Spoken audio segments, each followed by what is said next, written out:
Carbon की मात्रा के आधार पर हम लोग देखेंगे कि कोयला को कितने वर्गों में बांटा गया है। ठीक ना। कार्बन की मात्रा के आधार पर कोयला को 4 वर्गों में बांटा गया है। एक चीज आप हमेशा दिमाग में रखिएगा कि जिस कोयला में कार्बन की मात्रा अधिक होगी, ठीक है, वह कम धुआं देगा और ऊष्मा अधिक देगा। जिस कोयला में कार्बन की मात्रा अधिक होगी वह धुआं कम और ऊष्मा ज्यादा देगा। जिस कोयला में कार्बन की मात्रा कम होगी वह ऊष्मा कम और धुआं ज्यादा देगा। ठीक ना। जैसे बूढ़ा आदमी कोनो बुजुर्ग हो, उसको कोनो उल्टा समझा दे और वो समझ जाए तो समझिए उसमें एकदम समझदारी कम मात्रा में है, वो काम का चीज नहीं है और उसको यहाँ से चल जाना चाहिए जल्दी टिकट उकट कटा करके। क्या सोचिए।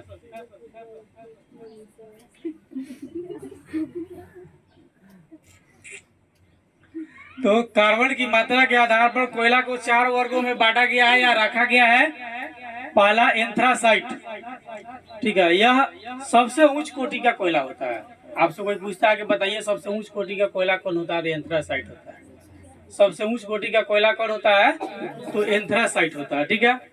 इसमें कार्बन की मात्रा 90% से ज्यादा होती है, मतलब वो 95 हो सकता है, 98 हो सकता है, ठीक है, अंडर 100।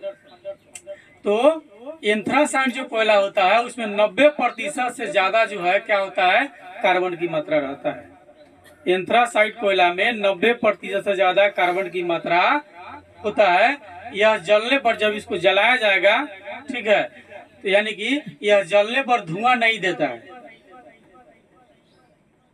एंथ्रासाइट कोयला को जब जलाएंगे तो क्या होगा, धुआं नहीं देगा तथा देर तक अत्यधिक ऊष्मा देता रहेगा, बहुत देर तक जलेगा और ऊष्मा ज्यादा देगा, मतलब गर्मी ज्यादा देगा। जैसे मान लिया हम लोग भोजन पकाते हैं ना अपने घर में, जैसे चावल पकाते हैं, रोटी पकाते हैं, तो कौन सी पकाते हैं, ऊष्मा पर ना होता है।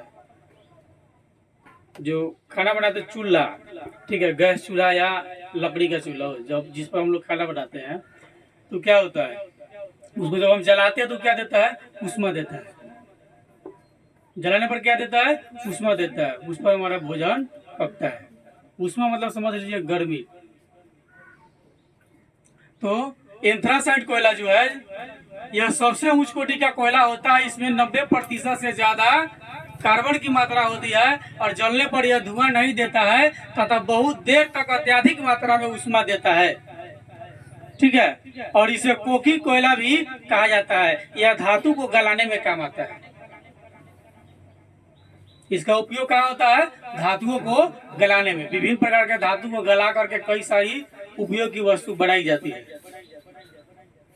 जैसे लोहा को गलाना होगा तो पहले उसको गर्म करेगा। सोना से विभिन्न प्रकार के आभूषण बनता है तो पहले उसको गर्म करके गलाएगा तभी ना बनेगा। या आप किसी सुनार किया जाते हैं, आभूषण वाले सुनार, 2 तरह के सुनार होता है। आगे आप चर्चा कीजिएगा। एक सुनार समुद्र से रिलेटेड होता है, समुद्र में जो गोता लगाता है तो वो सुनार होता है। कि दूसरा सुनार जो गहना बेचता है जिसको आप सुनार कहते हैं, ठीक है, वह सुनार। उसके यहाँ जाइएगा तो विभिन्न प्रकार के आभूषण अगर टूट जाता है, देखिएगा एक गैस टाइप के रखे रहेगा, वो माचिस डालेगा या कोयला रखे रहता है, उसमें फूक फूक करके उसको बनाता है। ठीक है। तो एंथ्रासाइट कोयला जो है धातु को गलाने में काम आता है। एंथ्रासाइट कोयला में कार्बन कितना होता है, 90% से अधिक होता है। जब इसको जलाया जाता है तो धुआं 9 के बराबर देता है और ऊष्मा अधिक मात्रा में देता है और कुछ देर तक देते रहता है। इसके बाद में आता है बिटुमिन्स। यह मध्यम कोटि का कोयला होता है। इसमें 70 से 90% तक कार्बन की मात्रा होती है। बिटुमिन्स कोयला में कार्बन कितना होता है, 70 से 90% तक कार्बन होता है और इसमें परिष्कृत कर कोकिंग कोयला इसको बनाया जाता है। और भारत में ज्यादातर कोयला इसी श्रेणी का है, बिटुमिन्स का।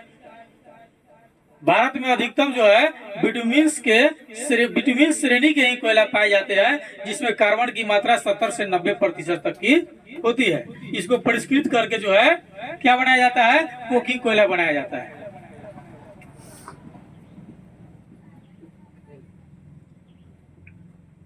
इसके बाद आता है लिग्नाइट। लिग्नाइट या निम्न कोटि का कोयला माना जाता है। लिग्नाइट क्या होता है? यह निम्न कोटि का कोयला माना जाता है। इसमें कार्बन की मात्रा 30 से 70% तक होती है। लिग्नाइट कोयला में कार्बन कितना? 30 से 70% तक होता है। यह कम ऊष्मा तथा अधिक धुआं देता है। जब इसको जलाया जाएगा तो ऊष्मा कम और धुआं ज्यादा देगा। इसे भूरा कोयला भी कहा जाता है। भूरा कोयला किसको कहा जाता है? लिग्नाइट को। लिग्नाइट कोयला को भूरा कोयला कहा जाता है। इसमें कार्बन की मात्रा 30 से 70% तक होती है। इसको जब जलाया जाएगा तो धुआं अधिक और ऊष्मा कम देगा। चौथा नंबर पर आता है पीट। इस कोयला में 30% से भी कम कार्बन पाया जाता है। यानी कि सबसे निचले स्तर का कोयला कौन होता है? तो पीट। ठीक है। यदि आपसे कोई पूछेगा ना कि सबसे निचले स्तर का कोयला कौन होता है, तो आप क्या बोलिएगा? पीट। वो डंडा लेके लगेगा धमधमा के।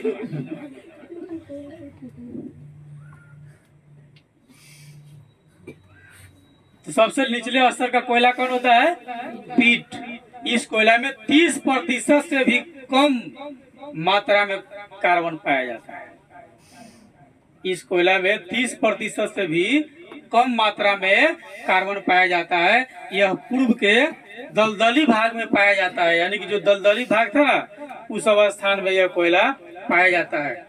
इसे जलाने पर ऊष्मा कम और पर्याप्त मात्रा में धुआं देगा। पर्याप्त, जितना नहीं होना चाहिए उतना धुआं देगा। ऊष्मा एकदम 9 के बराबर और धुआं हाँ के बराबर। एंथ्रासाइट धुआं 9 के बराबर और ऊष्मा हाँ के बराबर, मतलब खूब जचाऊ से। ये बीच में हो गया माझिल फाजिल। माझिल फाजिल होता है ना, ये 2 गो माझिल हो गया। कौन कौन? Bitumens, lignite. बिटुमिन्स मध्यम कोटि का कोयला है। इसमें 70 से 90% तक कार्बन की मात्रा होती है। इसको परिष्कृत करके कोकिंग कोयला बनाया जाता है और भारत में ज्यादातर यही कोयला पाया जाता है। उसके बाद है लिग्नाइट या निम्न कोटि का कोयला होता है। इसको जब हम जलाएंगे तो धुआं ज्यादा और ऊष्मा कम देगा। इसमें 30 से 70% तक कार्बन की मात्रा होती है। ये 2 गो हो गया 20 और ऊपर वाला नीचे वाला का डिफिनीशन कन्फर्म। ऊपर वाला में 90% से अधिक कार्बन की मात्रा और पीट में 30% से कम कार्बन की मात्रा। एंथ्रासाइड को जलाने पर ऊष्मा अधिक धुआं कम, पीट को जलाने पर ऊष्मा कम धुआं ज्यादा। ठीक है। नीचे से सब बढ़ते थे लिग्नाइट, इसका भी वही हाल है, ऊष्मा कम और धुआं अधिक। लेकिन पीट वाला जो है ना, ऊष्मा कम और धुआं पर्याप्त मात्रा में देगा। और एंथ्रासाइड धुआं कम और ऊष्मा पर्याप्त मात्रा में देगा। जिसमें कार्बन की मात्रा अधिक होगी वह ऊष्मा अधिक देगा, जिसमें कार्बन की मात्रा कम होगी वह ऊष्मा कम देगा। ठीक है।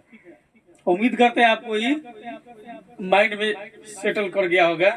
नहीं कर गया होगा तो आप देख लीजिए कि एंथ्रासाइड यह सबसे उच्च कोटि का कोयला होता है। इसमें कार्बन की मात्रा 90% से ज्यादा होती है। यह जलने पर धुआं नहीं के बराबर देता है और अधिक देर तक ऊष्मा देता है, यानी कि ज्यादा ऊष्मा देता है। इसे कोकिंग कोयला भी कहा जाता है।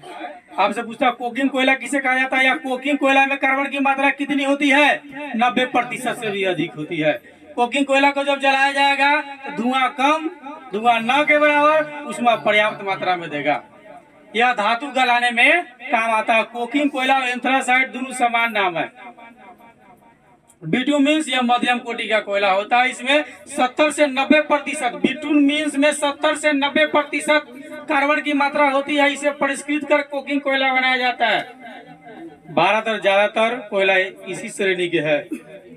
लिग्नाइट में 30 से 70%, बिटुमिन्स में 70 से 90% कार्बन, लिग्नाइट में 30 से 70% कार्बन, पीठ में 30% से कम, एंथ्रासाइड में 90% से ज्यादा। याद कर लीजिए, ज्यादा कुछ नहीं याद करना। पहला में 90% से ज्यादा, दूसरे का में 70 से 90%, तीसरा का 30 से 70%, और चौथा 30 से कम। 90% नंबर 1,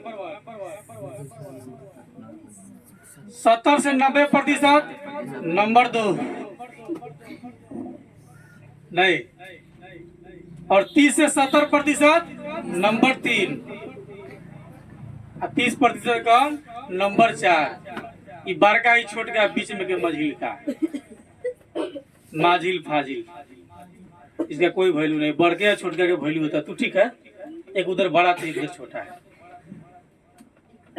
क्या बोला? तू भी ठीक है? हाँ, ये भी ठीक है। ये ठीक है, लेकिन इसके यहाँ गड़बड़ है।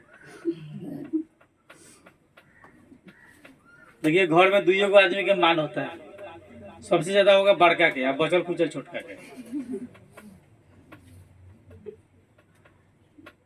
ऐसे देहात में लोग कहता है माजिल फाजिल है।